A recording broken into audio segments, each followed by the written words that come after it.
Hello guys, welcome back to East Anime. நான் தான் host பேசுறேன். இந்த வீடியோல ஜுஜுட்சு கைசன் மாங்கா பேட்டனோட பார்ட் 9 தான் பார்க்க போறோம். இதுக்கு முன்னாடி போட்ட வீடியோ பார்க்கலனா மேல ஐகான்ல கீழ டிஸ்கிரிப்ஷன் லிங்க் தந்திருக்கேன். முடிஞ்சா செக் பண்ணி பாருங்க. எப்பவும் போல வீடியோக்கு 300 லைக் தட்டி விட்டுருங்க. வீடியோ செம்ம இன்ட்ரஸ்டிங்கா இருக்கும். ஸ்கிப் பண்ணாம பாருங்க.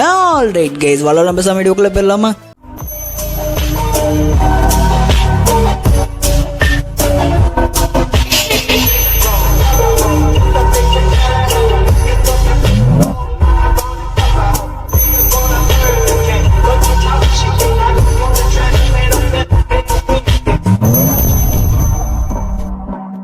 சாப்டர் கடைசில நம்ம டெங்கன் கிட்ட இருந்து ஏகப்பட்ட இன்ஃபர்மேஷனை கேதர் பண்ணிருப்பாங்க. அதாவது இந்த கல்லிங் கேமை பத்தியும் கோஜோ எப்படி பிரிசன் ரெலம்ல இருந்து ரிலீஸ் பண்றதுன்ற பத்தியும் தெரிஞ்சுக்கிட்டு இருந்திருப்பாங்க. சோ இந்த இன்ஃபர்மேஷன்ல கேதர் பண்ணதுக்கு அப்புறம் நம்ம டீம்ன்றது ரெண்டா பிரியுது. ஒன்னு சோசோ அண்ட் சுகுமோவி ரெண்டு பேருமே டெங்கன் கூட இருந்து டெங்கனை பாதுகாக்கறதுக்காண்டி அங்கேயே ஸ்டே பண்றாங்க. மிச்சருக்கு எல்லாரும் அவங்களுக்கு கொடுக்கப்பட்ட வேலையை செய்யறதுக்காண்டி அப்படியே அந்த ஸ்டார் கார்டு டூமை விட்டு வெளியே கிளம்புறாங்க. அதாவது இவங்க எல்லாத்துக்குமே கொடுக்கப்பட்ட வேலை என்னன்னா, நம்ம மாக்கி ஜெனின் கிளானுக்கு போய் அங்க இருக்க கர்ஸ் டூல்ஸ் எல்லாத்தையுமே கலெக்ட் பண்றதுக்காண்டி போறா. நம்ம யூட்டா கல்லிங் கேம்ல போய் பார்ட்டிசிபேட் பண்ணி அவனால எவ்வளவு இன்ஃபர்மேஷனை கேதர் பண்ண முடியுமோ அவ்வளவு இன்ஃபர்மேஷனை கேதர் பண்றதுக்காண்டி போய்கிட்டு இருக்கான். லாஸ்டா நம்ம மெகுமியும் யூஜியும் கெஞ்சின்ற ஒரு பவர்ஃபுல்லான 3rd இயர் சஸ்பெண்டட் சாசரரை பார்க்கறதுக்காண்டி போறாங்க. சோ இதோட போன சாப்டர் முடிச்சிருப்பாங்க. அப்படி இந்த சாப்டரோட ஸ்டார்டிங்ல நம்ம பிரின்சிபல் யாகாவை கட்டுறாங்க. இன்னும் நம்ம பிரின்சிபல் யாகா சாகல போல. ஏன் இப்படி சொல்றீங்க அப்படின்னு கேட்டீங்கன்னா, நம்ம ஜேஜேகே சீசன் 2ல கோஜோவை சீல் பண்ணதுக்கு அப்புறம் பிரின்சிபல் யாகாவை எக்ஸிகியூஷன் பண்ண சொல்லி ஜுஜுட்சு ஹையர் அப்ஸ் ஆர்டர் கொடுத்திருப்பாங்க. பட் இந்த சாப்டர்ல நம்ம யாகாவை கைது பண்ணி வச்சிருக்க மாதிரி காமிச்சிருக்காங்க.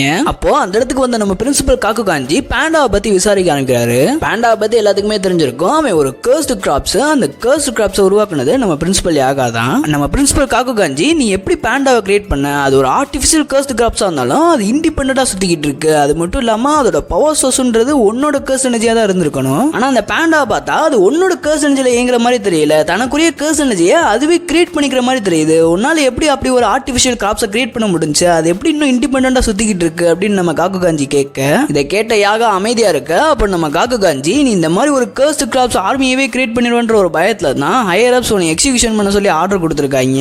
அதாவது உன்னை இந்த ஹையர் அப்ஸ் ஒரு ஸ்பெஷல் கிரேட் த்ரெட்டாவே மாத்திட்டாங்க. சோ உண்மையை சொல்லி யாகா, உன்னால இந்த கர்ஸ்ட் கிராப்ஸ் ஆர்மியை கிரியேட் பண்ண முடியுமா?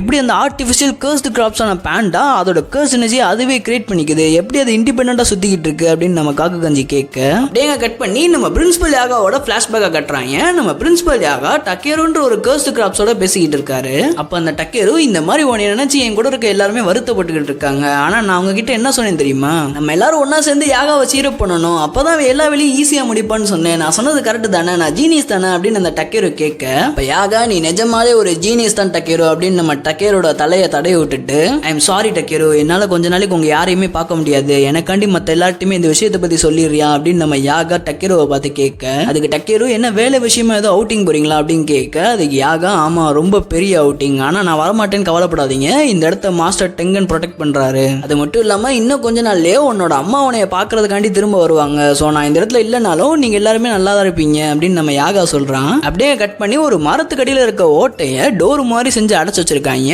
அந்த டோரை திறந்து பார்த்தா உள்ள நம்ம யாகா கிரியேட் பண்ணி வச்ச எல்லா கர்ஸ்ட் கிராப்ஸும் நின்றுகிட்டு இருக்கு. அந்த எல்லா கர்ஸ்ட் கிராப்ஸும் ஒன்னா சேர்ந்து யாகா, நாங்க உங்களை மிஸ் பண்ணுவோம் அப்படின்னு சொல்றதோட அப்படியே கட் பண்ணி இந்த பக்கம் நம்ம பாண்டாவை கட்டுறாங்க.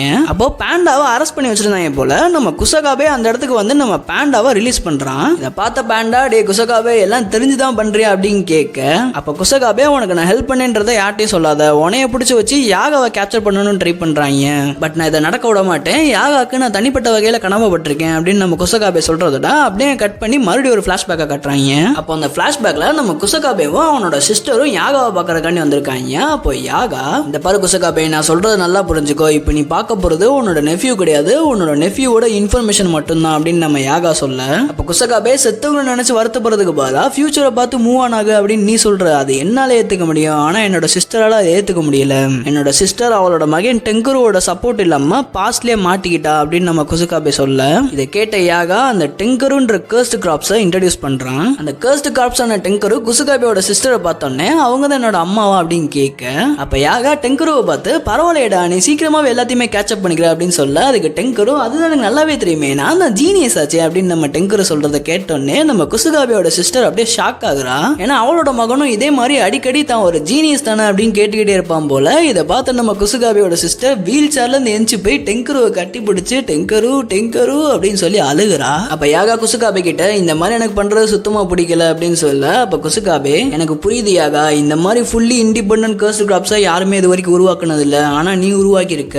இந்த இடத்த விட்டு அந்த கர்ஸ்ட் கிராப்ஸ் வெளியே வரது டேஞ்சரஸ்னால என்னோட சிஸ்டர் கூட எப்போதுமே அந்த கர்ஸ்ட் கிராப்ஸால இருக்க முடியாதுன்னு எனக்கு தெரியும், இருந்தாலும் ஐ எம் சாரி அப்படின்னு நம்ம குசுகாபே சொல்ல, அப்ப யாகா இதுக்குள்ள அதுக்கிட்ட அப்ளைஸ் பண்ணிட்டு இருக்க அப்படின்னு கேட்க, அதுக்கு குசுகாபே நான் உனக்கு கடமைப்பட்டிருக்கேன் யாகா, நீ என் வீல் சேர்ல இருந்த சிஸ்டரை மறுபடியும் நார்மலைஸ் பண்ணிருக்க, I am truly grateful to you அப்படின்னு சொல்றதோட அப்படியே அந்த பிளாஷ்பேக்கை முடிச்சிருக்காங்க. அப்படியே ரியாலிட்டியில நம்ம யாகா எங்கேயோ நைட் டைம்ல நடந்து போய்கிட்டு இருக்காரு. அப்போ அந்த ஸ்ட்ரீட் லைட் மேல எவனோ ஒருத்தர் நின்றுகிட்டு இருக்கான். அப்போ அந்த ஸ்ட்ரீட் லைட் மேல நின்றுகிட்டு இருந்த பைப்ல என்ன பிரின்சிபல் யாகா எங்கேயோ போறீங்க போலியே அப்படின்னு கேட்க, அப்போ யாகா தக்காளி நான் என்னோட மகனை பார்க்க போறேன்டா, அதுல உனக்கு என்ன பிரச்சனை அப்படின்னு சொல்லிட்டு அவரோட சட்டையை கழட்டி போட்டு ஃபைட்டுக்கு ரெடி ஆகிறாரு. அதுக்கு மேல இருந்த பைப்ல என்னைய பயமுடுத்த ட்ரை பண்றியா, உனக்கு டெத் சென்டென்ஸ்ன்றது கொடுத்துருக்காங்க, அதை மறந்துட்டியா, உன்னோட டெத் சென்டென்ஸ்ல இருந்து தப்பிக்கணும்னு நினைச்சேன்னா நீ அந்த ஆர்டிஃபிஷியல் கர்ஸ்ட் கிராப்ஸை எப்படி ஃபுல்லி இண்டிபெண்டா கிரியேட் பண்ணுன்றதை மட்டும் சொல்லிடு அப்படின்னு அந்த மேல இருந்த பைப்ல கேட்க, இப்போ இதை கேட்ட யாகா கோஜோ சீல் ஆனதுக்கு அப்புறம் உங்க எல்லாத்துக்குமே வால் முளைச்சிருச்சு போல அப்படின்னு கேட்க, அப்போ அந்த ஸ்ட்ரீட் லைட் மேல நின்றுகிட்டு இருந்தவன் ஆமா சாட்டர் சீல் ஆனதுக்கு அப்புறம் எங்க எல்லாத்துக்குமே கொஞ்சம் வால் முளைச்சிருச்சு, அது மட்டும் இல்லாம நான் இப்போ உங்க கூட தைரியமா பேசிக்கிட்டு இருக்கேன்னா என் கூட இன்னொரு சாசரர் வந்திருக்காரு அப்படின்னு சொல்ல, அப்படியே சைட்ல இருந்து நம்ம பிரின்சிபல் காக்குகாஞ்சி அவனோட கிட்டாரோட என்ட்ரியை கொடுக்குறான். இதை பார்த்த யாகா பிரின்சிபல் காக்குகாஞ்சி நீ அங்க பண்ணிக்கிட்டு இருக்க அப்படின்னு பார்த்துக்கிட்டு இருக்கும் போதே அப்படியே கட் பண்ணி நம்ம யாகா விசஸ் பிரின்சிபல் காக்குகாஞ்சின்ற ஃபைட்டை முடிஞ்சக்கு அப்புறம் அந்த இடத்த காட்டுறாங்க.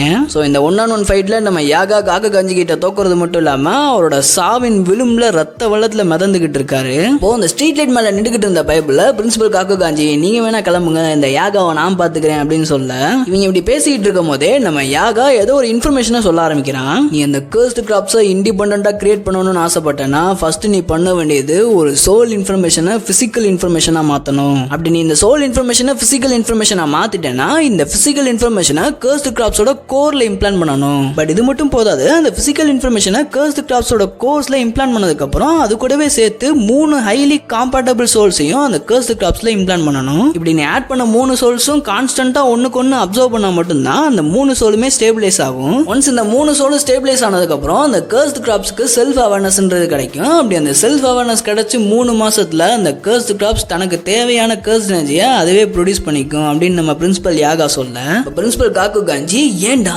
ஏன் எல்லாத்தையுமே இப்ப சொல்லிக்கிட்டு இருக்க, இதுக்கு முன்னாடியே சொல்லிருக்கலாம்ல, நீ முன்னாடியே சொல்லியிருந்தா இன்னும் உயிரோடு இருந்திருப்பிய அப்படின்னு நம்ம காக்குகாஞ்சி யாகாவை பத்தி கேட்க, அப்ப யாகா இது ஒரு கர்ஸ் பிரின்சிபல் காக்குகாஞ்சி ஏன்ட்டு இருந்த கர்ஸ்ன்றது இப்போ உங்களுக்கு வந்திருக்கு அப்படின்னு நம்ம யாகா பிரின்சிபல் காக்குகாஞ்சியை பத்தி சொல்றான். அப்ப அந்த இடத்துக்கு சடனா அப்பியரான நம்ம பேண்டா காக்குகாஞ்சி கூட சண்டை போடாம அவனை இக்னோர் பண்ணிட்டு டைரக்டா யாகாவை காப்பாத்துறதுக்காண்டி போறான். அப்ப காக்குகாஞ்சி பேண்டா கிட்ட நான் உன்னோட மாஸ்டர் இப்படி பண்ணதுக்கு நீ என்னை ஹேட் பண்ணலையா, என் கூட சண்டை போடலையா அப்படின்னு நம்ம காக்குகாஞ்சி பேண்டாவை பார்த்து கேட்க, அப்ப பேண்டா ஒன்னும் உங்களை மாதிரி மனுஷங்க கிடையாது, என்னோட பிஹேவியர்ஸ்ன்றது வித்தியாசமா இருக்கும், அதே சமயத்துல உங்களுக்கும் மாஸ்டர் யாகாவுக்கும் எந்த ஒரு முன்விரோதமோ இல்ல பகையோ இருந்தது இல்ல, நீங்க ஜஸ்ட் உங்களுக்கு மேல இருக்கவங்க கொடுத்த ஆர்டர்ஸ் தான் ஃபாலோ பண்ணிட்டு இருக்கீங்க, அதனால உங்க மேல எந்த தப்பும் இல்ல. பட் ஒண்ணு மட்டும் ஞாபகம் வச்சுக்கோங்க, ஈவன் இந்த மாதிரி பேண்டாஸும் அழுவாங்க அப்படின்னு நம்ம பேண்டா அழுகிறதோட அப்படியே இந்த சாப்டர் முடிச்சிருக்காங்க. இந்த சாப்டர்ல நம்ம யாகா அந்த ஸ்ட்ரீட் லைட் மேல நின்றுகிட்டு இருந்தவன்ட்ட நான் என்னோட மகனை பார்க்க போறேன் அப்படின்னு சொல்லியிருப்பான். அப்படி அவன் மகன் சொன்னது வேற யாரும் இல்ல நம்ம பேண்டாவை தான். ஸோ பேண்டா என்னதான் கர்ஸ்ட் கிராப்ஸா இருந்தாலும் அவனால எப்படி ஃபுல்லா இண்டிபெண்டா சுத்த முடியுதுன்றதையும் அவனோட கர்ஸ்ட் எனர்ஜியை எப்படி அவனாலேயே கிரியேட் பண்ண முடியுதுன்றதையும் இந்த சாப்டர்ல ஃபுல்லா எக்ஸ்பிளைன் பண்ணியிருக்காங்க. சொல்ல போனா இந்த சாப்டர் முழுக்க யாகாவை பேஸ் பண்ணி ரன் ஆகுறது மட்டும் இல்லாம ஒரு எமோஷனல் ஸ்டேட்லயே ரன் ஆகிட்டு இருந்துச்சு. ஸோ ஜேஜேகே மாங்கா படிக்காதவங்க நெக்ஸ்ட் சாப்டர்ல என்ன நடக்கலாம்னு உங்களுக்கு ஏதாவது தெரியுதா கமெண்ட்ஸ்ல சொல்லுங்க.